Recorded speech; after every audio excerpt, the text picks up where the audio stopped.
in this seminar, Fiorela Ciroku, who is a PhD student in computer science at the University of Bologna, will present her research about how to support with tools and how to automate the requirements collection and unit testing activities in the ontology design process. So, right, Fiorella, you will have 30 minutes for your presentation, and then we will have some time for some questions. So the stage is yours. Thank you. Okay, I'll try to share the screen. Okay. Do you see the slides? Yes. Okay.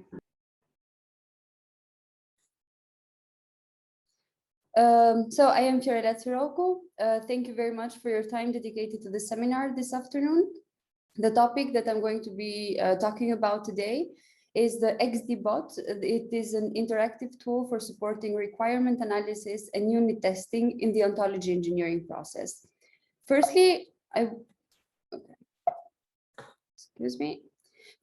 would like to start by giving an overview of the extreme design methodology. This is a simple diagram that explains all the stages, the steps that the methodology follows from collecting requirements until we have a stable release to publish. What the people that work with this methodology are already familiar with is the fact that there is a lack of tool support for many of the steps of the methodology.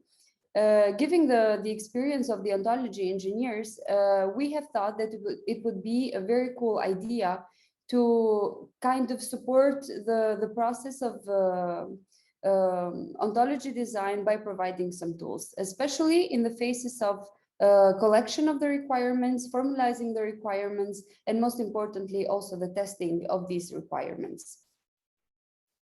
What we are thinking about is a framework whose goal is to support the collection of requirements, to translate these requirements from natural language to SPARQL queries, and to manage the testing of the requirements.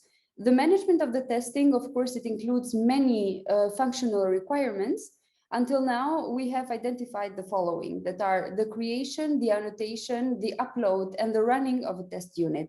And this is already somehow supported, but of course, those, again, who are familiar with the methodology still agree that there is a need for more support in this direction of the methodology.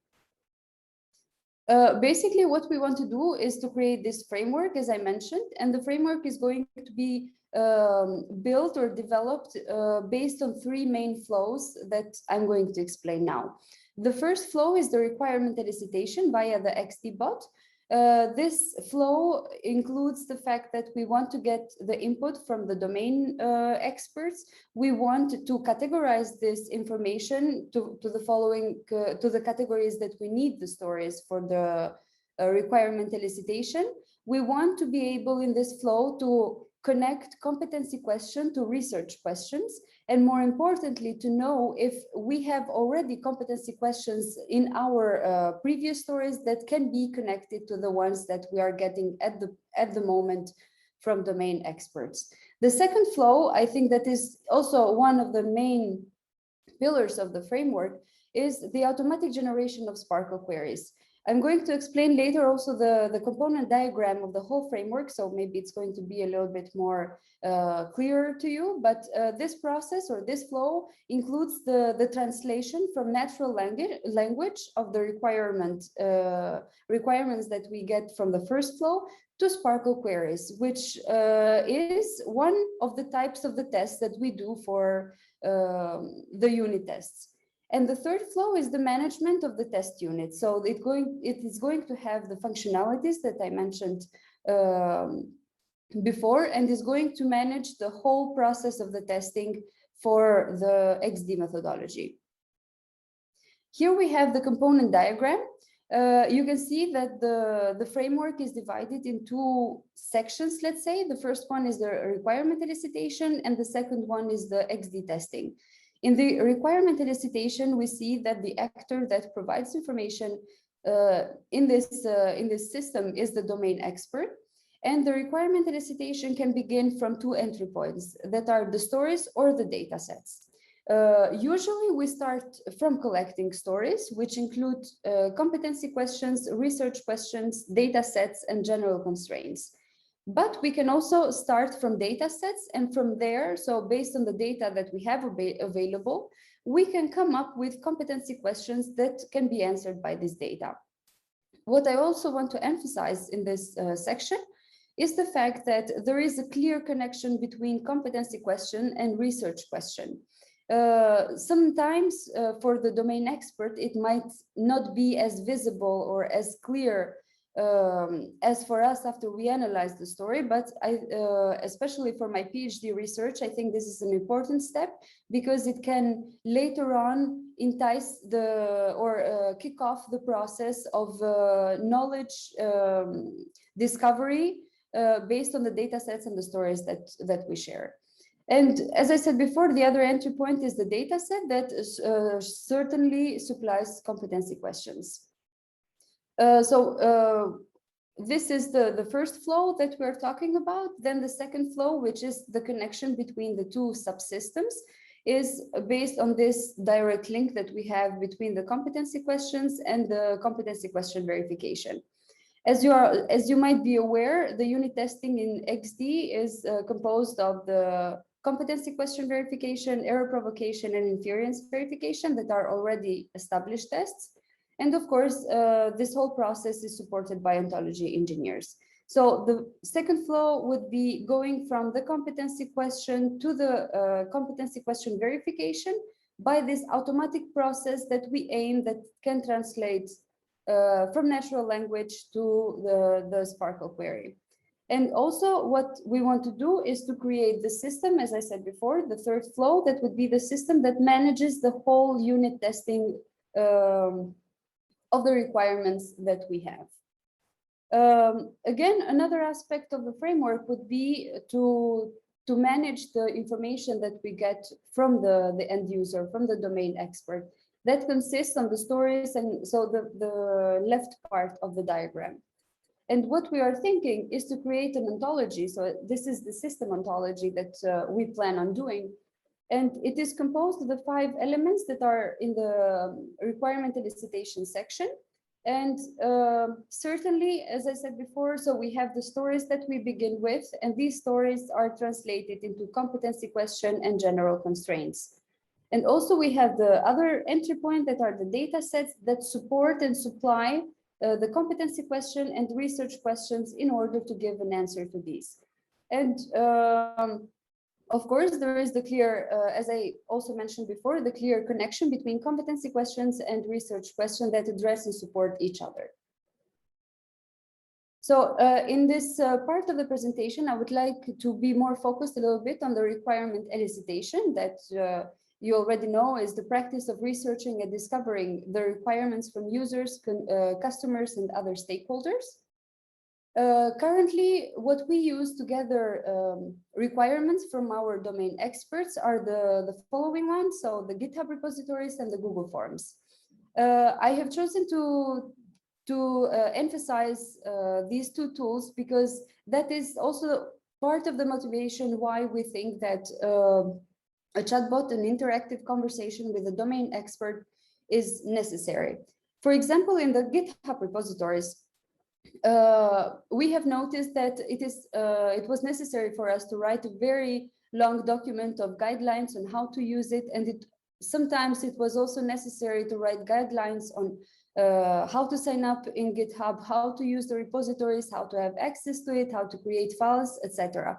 And this tells me that the public or the domain experts that we are communicating on a daily basis are not very tech savvy in a sense, and need things to be as simple as possible. And on the other part, we have Google Forms that is also a very good mean to collect information, and people are familiar with it.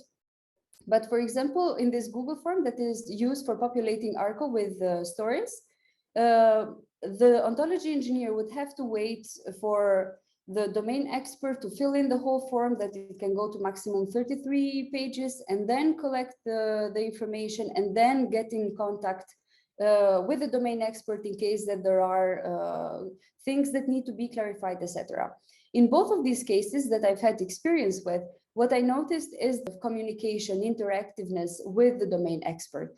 And that's why we have conducted a little bit more social experiments, are very small scaled, in order to understand what better goes when questioning the domain expert and how to get more information from them.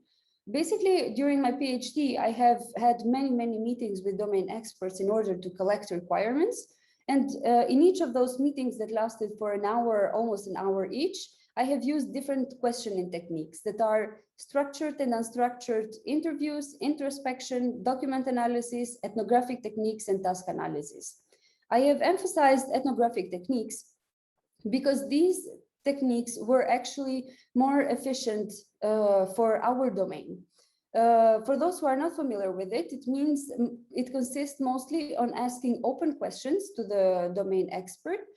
For example, in the domain of archaeology, I would ask the domain expert, what do you do when you go to an archaeological site? Or what is the process of excavating in an archaeological site? Basically giving the domain expert some kind of power and not constraining him in answering questions. Again, based on the experience that I had, when I asked people for competency questions that for us are the main thing that we want, the main components of the story, they were kind of reluctant. They needed more time. They always said, okay, I will have to formulate and get back to you later. So I never got this fast response on time. And based on these social experiments, we thought that it would be nice to have a chatbot, so an interactive conversation between the chatbot and the domain expert in order to collect these requirements. Of course, the chatbot does only part of the work, and for the moment at least, it needs an ontology engineer to back up the information and to check about the conversation and the data that we gather. But the main functionalities that we have identified for this chatbot are the following. The first one is to collect input from domain experts using an interactive conversation. The second is to classify the received information in categories. The third, to link competency question to research questions and also identify if different RQs or CQs are related with other ones. The fourth is to transform the information from natural language to SPARQL queries. And the fifth, to interact with ontology engineers regarding the OWL unit testing. The environment that we have chosen to develop this chatbot is called Dialogflow. It is a tool that is provided from Google. There are two consoles, two mini platforms that they have made possible for people to use, and they are Dialogflow ES and CX. For the moment, we're going back and forth with each of them, trying to understand what are the advantages and disadvantages on using either one of them. Basically, Dialogflow is a natural language understanding platform. It makes it easy to design and to integrate conversational user interface that can be later integrated with mobile apps, with the web application, with devices, bots, etc. And we think that this is a new tool, a cool tool to provide engaging ways for the domain experts to share stories, and also a tool support for the ontology engineers. When deciding to build a chatbot, you have to think about the conversation, and you have to think about how you're going to build it. Basically, there are a couple of steps that you need to go through before starting to implement. That would be gathering the requirements of the chatbot that I already went through in the previous slide, to identify agent profile and to identify end user profile. Especially, in my opinion, these two steps are very important because, for example, for the agent profile, you would want an agent that is stable, that has a certain personality, let's say, and we don't want an agent that maybe in the first part of the requirement elicitation seems very confident and attentive, and then on the second part, it's the opposite. So it might be confusing for the end user to have this kind of behavior from the agent. While to identify the end user profile step, is also important because we want to know with who we're dealing with and with who we are going to have a conversation with. If the people on the other part of the conversation are tech savvy, of course, we need to create a conversation that is more related to that or can have more complex tasks. But if the other side of the conversation has people that want a simple, natural conversation with a chatbot and make it as natural as possible, then we will certainly have to design the conversation in this direction.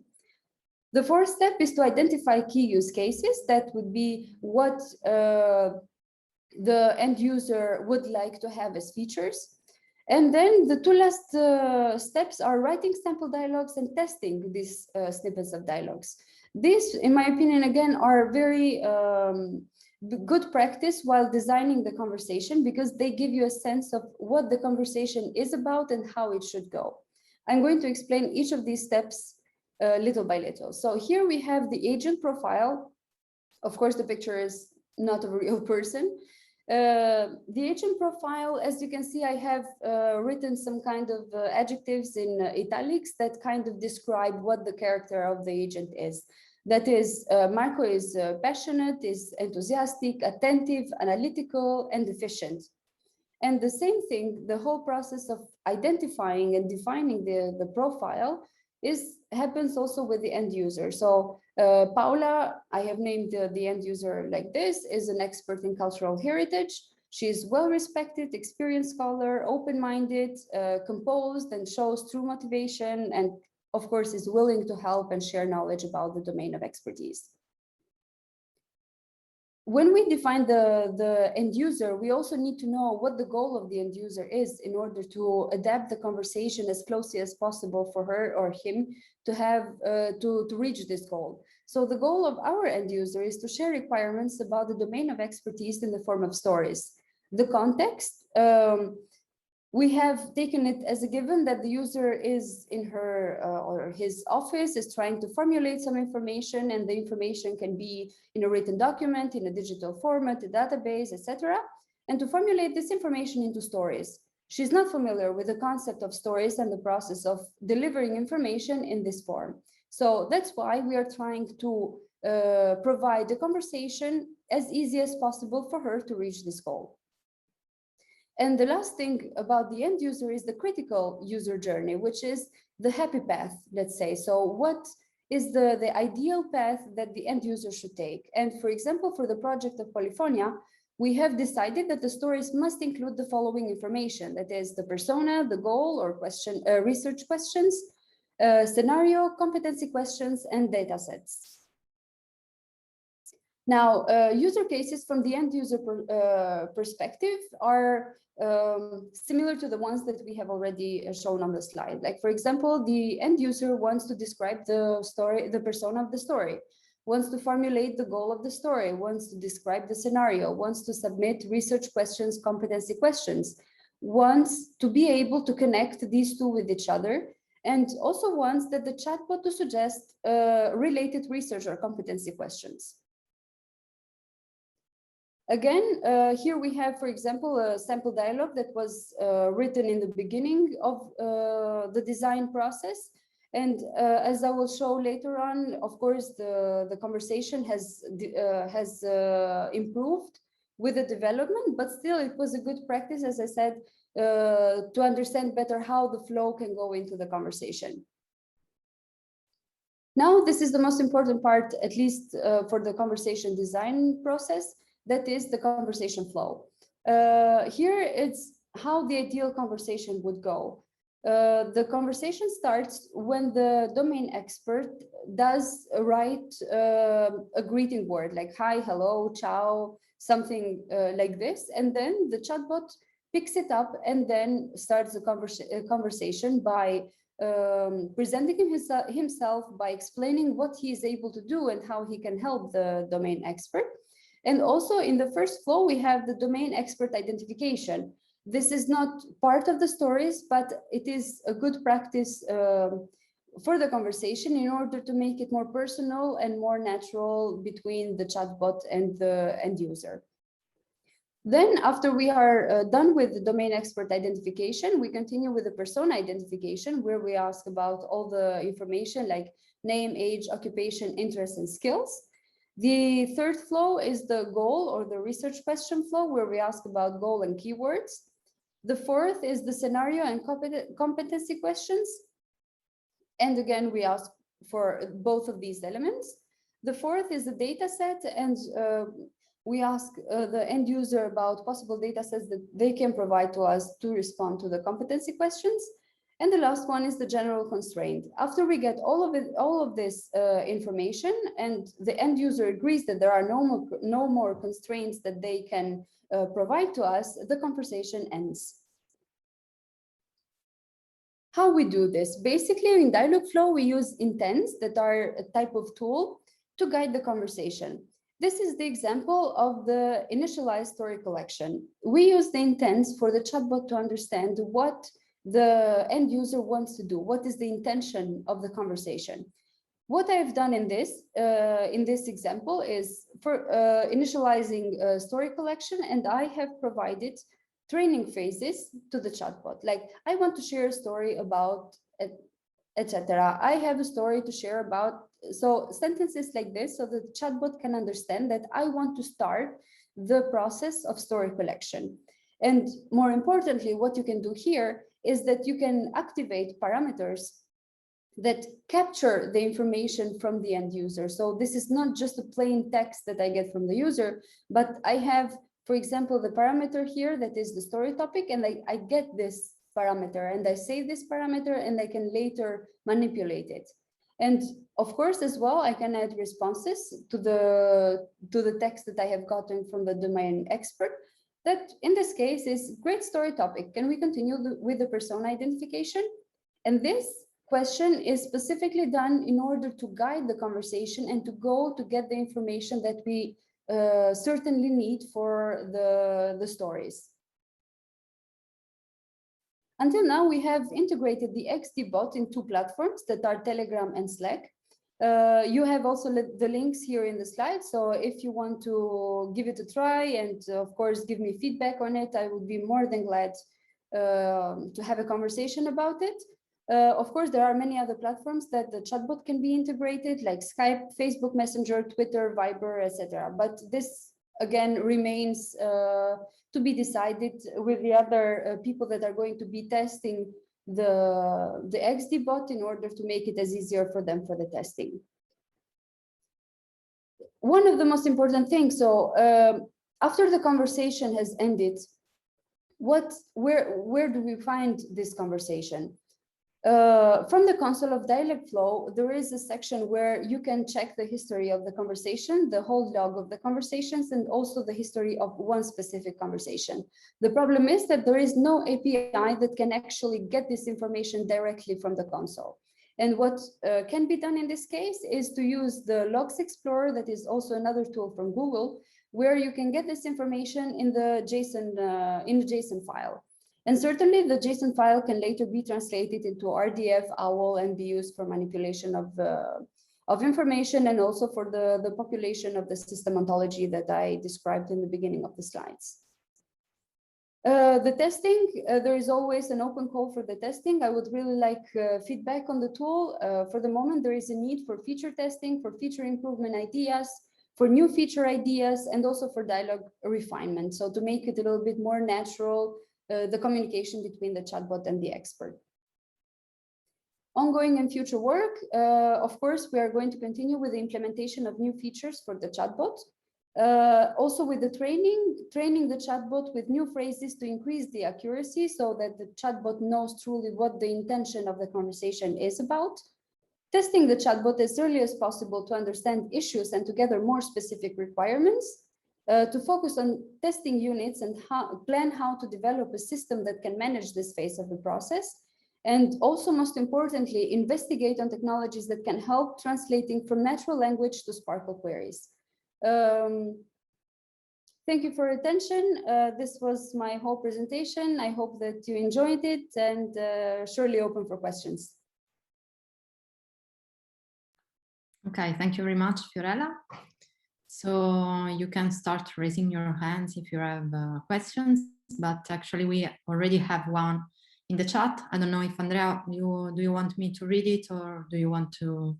I can repeat it. I still remember. It concerns one of the slides very early on, where you describe the dependencies between the competence questions, the competency questions, the research question. Was almost like a diamond. Let me see. Yeah.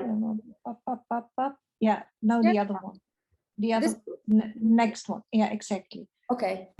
And later on, you say that for the polyphonia case, it has indeed been discussed to put the research question in an intrinsic part of the story descriptions.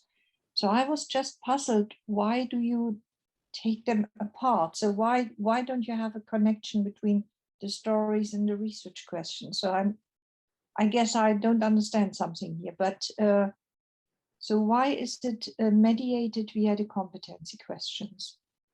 Okay. Mostly in the practice that we follow now, we do not ask about research question in general. We ask about competency questions. And then we kind of assume the research question based on the information that we have on the story. And what I've been doing during the PhD is trying to go from competency questions that we get from the stories to research questions. Research questions can be of a very, very broad meaning in the sense, let's say, has there ever been a war in this location? And then what we do to answer this kind of research question that a domain expert might have is to have multiple competency questions from various fields in order to respond to this. So from a certain story, we do not get maybe directly a connection to the research question, but we have a connection to the competency question. And then this competency question answers our broad research question in a sense. I don't know if I'm clear enough. And I think it's clear enough. So I think you work in a more general framework, and yes, actually, so maybe the polyphonia case provides you with a case where you can test what kind of research question you would deduce, compared to what kind of research question you get provided with in the stories, because in that case you have them in the stories. I'm also terminology wise, I'm not even sure I would call that research question, but that's of course that's another kind of discussion. Yeah. Mm-hmm. So the example you give is actually an information need question. A research question would very much depend who is asking about that event has been taken place and in which context. And if that would be an historian, that he would formulate the research questions around the information slightly different than if it would be a military history kind of guy. You get my point. Yeah. Yeah, the research question in this context come from the domain expert. Maybe to give a more clear example would be, as I said before, has a war happened in this particular place? And what they do, they investigate in different fields that consist, of course, of different stories. You cannot have everything included in one story.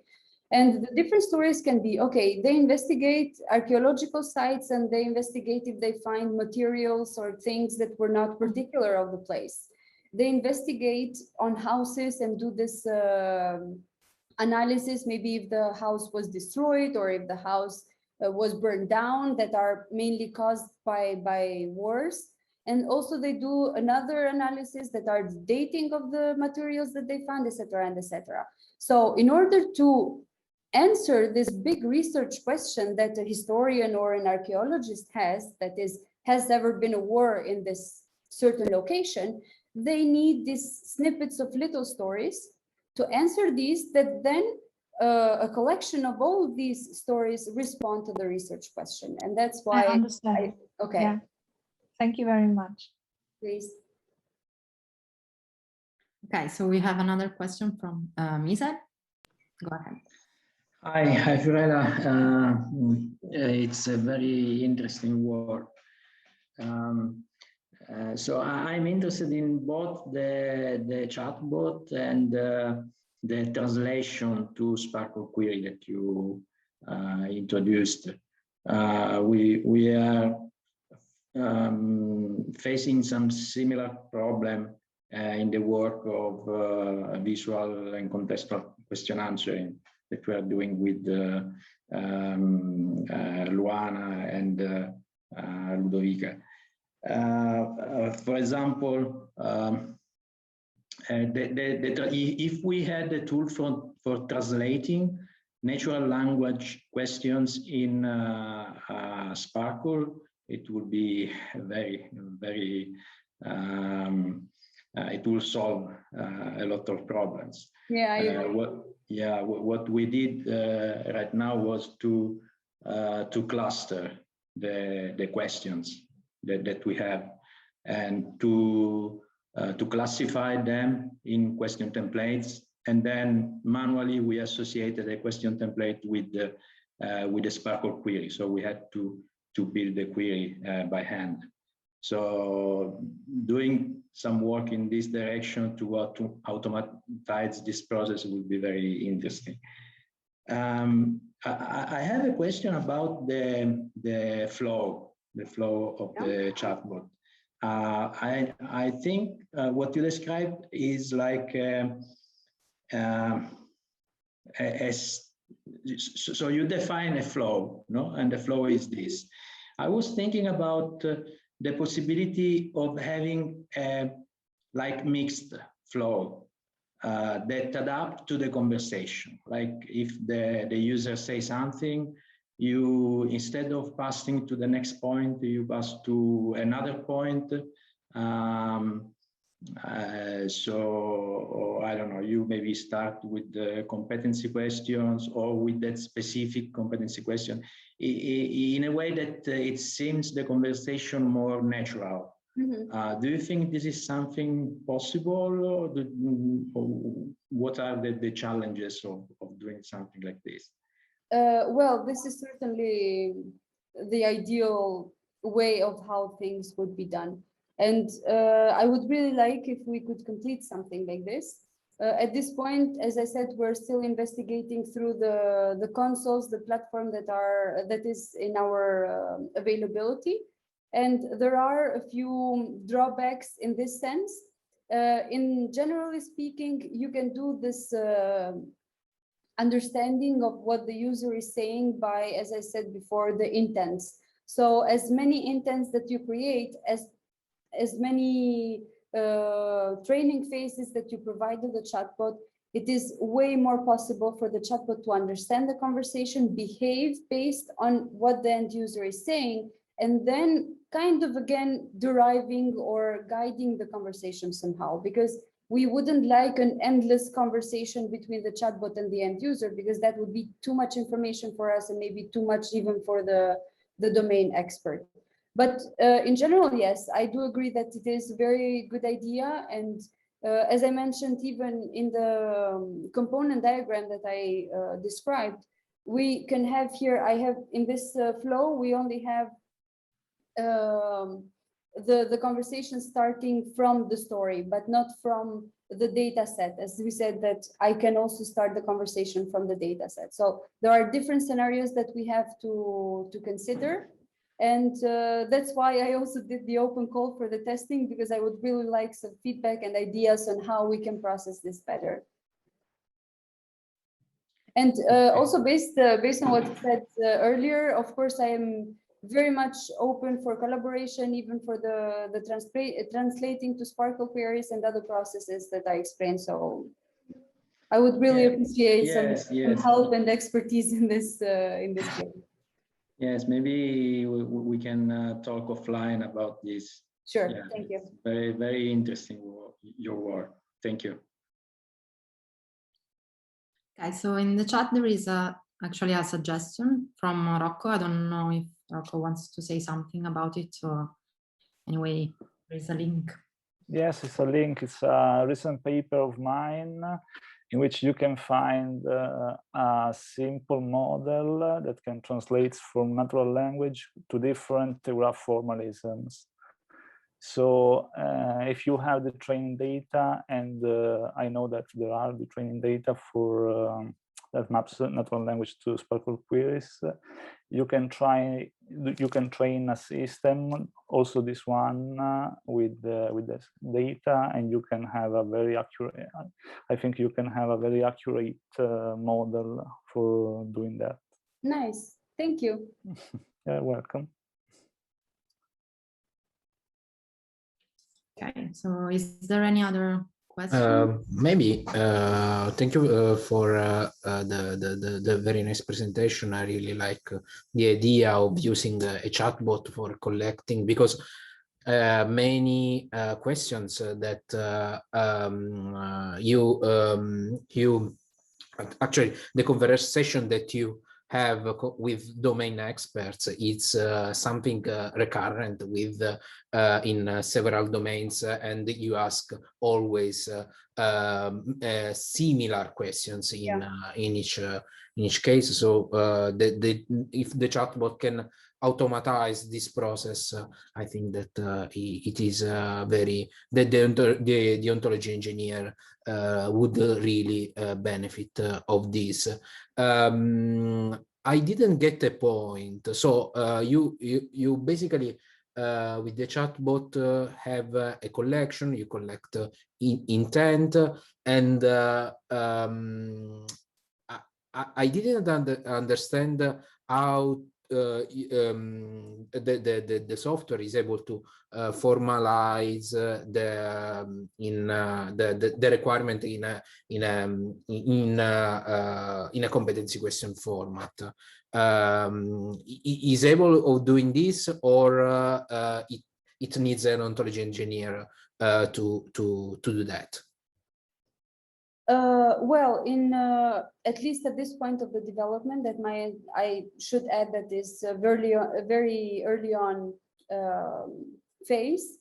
What we have done, as I said, okay, we can also try a little bit later. What we have done is have a very structured conversation. So when I say, do you have competency questions to share with me, then it is still the user that gives me these competency questions. Okay. And based on the experiments, small-scale experiments that I have conducted, I have already identified types of questions that I need to ask to the domain expert in order to get this information out. That is also related to the research question that I mentioned earlier. Like, if they give me a competency question, usually me, not the chatbot, would ask, okay, why do you need this, or why do you need the answer of this in order to get there? So it is still at this phase, it is still the domain experts that provide these kind of questions.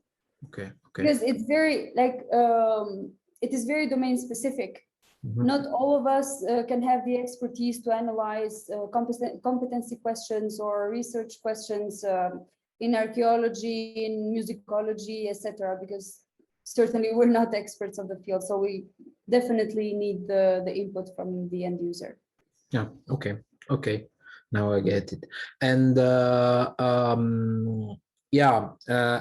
it is actually a suggestion, because I find it really useful having an issue tracker when in the software development or in the ontology development, because the issue tracker gives you keeps you the status of the issue. You can connect it with the commit, and you can so in a version control repository, you can add tags and whatever. So maybe as a future work, I would suggest you to investigate possible integration with the version control systems and issue trackers in order to make the life of the ontology engineer easier, because the issue trackers are really powerful and useful. And the last question is about the evaluation. How do you plan to evaluate the framework? Do you already have an idea well, basically the framework is consisted on 3 different development mini projects, let's say. And of course, the testing is going to be different for each of them. In this case, I think, at least for the chatbot, it's going to consist on questionnaires and making, like having people test the natural way of gathering information or gathering requirements, and then during the chatbot, and then see the differences, provide tasks to them in order to see which one is highly used or which one can be used better. But for the other components, I cannot speak much of the moment because, as I said, it's in an early concept. So we would still have to define based on the technologies that we're going to use or reuse, or we have to develop, then we can, I think, decide for the testing of each of these components. Okay, thank you very much. Thank you. Is there any other question? Okay, so actually I have one suggestion that is a feature for the testing tool, but maybe you already thought about it. So I think it would be very useful to have a tool that automatically rerun the tests. For example, the integration test. So every time there is a change in the ontology, or maybe every time there is a new version, the tool rerun all the previously defined and the run tests, and then you have the new results that can be also different. So I think with the software in GitHub, in a GitHub repository, you can set a workflow which run the test in, for example, in the Java project. You basically set a Maven file, and the workflow runs the project at every commit in the repository. So maybe this is something that we can you can experiment with the ontologies. Thank you. And the question is, do you, thought about, have you thought about a way to check the validity of what the user says in the chat? So for example, you are asking, the chatbot is asking for the competency question. How do you check if that is actually a competency question? Or for example, in Polyphonia, we define that the goal should be a sentence of maximum thought characters, and then maximum 5 keywords. Yeah. So how do you, because for example, in Polyphonia, we have goals defined in different ways. So it would be nice to have a chatbot that says, okay, you will have to change the goal because you have to put 5 keywords or something like this. Well, yes, this can be done with the Dialogflow environment. There are restraints that are already built in, and then you can reuse those, and mostly are general speaking, like in case that you have no input, or in case that you have input that doesn't validate to the input that you are expecting. You also can set up parameters that you expect. For example, if I expect, let's say, the answer to be a certain profession, then I cannot accept any other answer except from a profession, or if it is an age, I cannot accept another one. So I would have to ask again the user to provide me another answer until I get the right answer that is valid for the question that I am asking. And so we have these parameters that we can use, and also the intention that are of great help in identifying what the user is saying, and if it is what we are asking the user to. But again, this feature is not yet implemented, so we will have to see afterwards what are the difficulties with it and how we can come around. But in general, I think that this is the way to go and how we can implement this kind of validation of input. Okay, thank you. So actually, I have another one. Yeah. So the chat is only for the conversation, is just for defining new stories, or also updating existing stories. So for example, I want to add another competency question to the story of Carolina. There's definitely a feature that we can use that is the type of data or the back knowledge, the knowledge base that we can provide to the chatbot. So in case that we have already files of stories in JSON or in OWL or RDF, something that the machine can understand, then we can provide this knowledge base to the chatbot. And certainly, first of all, we can use from this knowledge base and train it better. The second one, I think, I'm not sure at this point, but I think that it is possible to do an integration between the knowledge base and the information that we get at this point. And part of the features that I mentioned during the presentation is also for the chatbot to understand, for example, if a competency question is related to another one. So we can also do this cross referencing or cross linking of stories that we already have with the ones that we are receiving at the point. But as I said, we still need to work on it, but the features are there, so I think that it can be implemented. Okay, thank you. Thank you. Okay, so I don't see other raised hands. Can I ask a question, Valentina? Sure. Hi, Fiorella, thank you. Hi. Really interesting, really interesting work.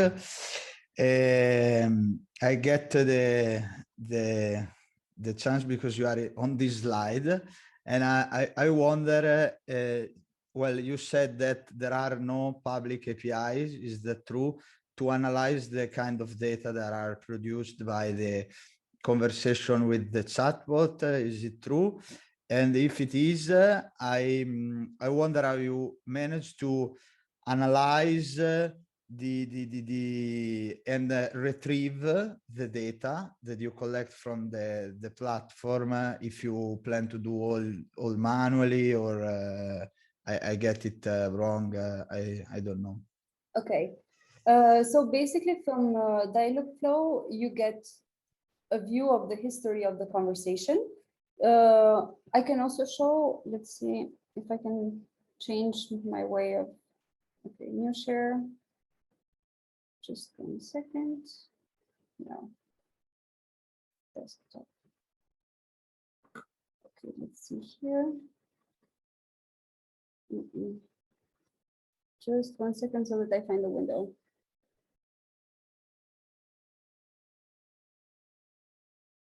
Okay, here. So here we have the history of the whole conversations. And then if you go in each of these conversations that we had, you have the complete interaction between the chatbot and the end user. The problem is that from this console, there is not an API that I can, or there is not an option for me to download the conversation directly from here. But you can use, so again, from the Google Cloud platform, it is the Logs Explorer tool that we can use to get, okay, let's see here. So we get a histogram of the whole interaction with the chatbot.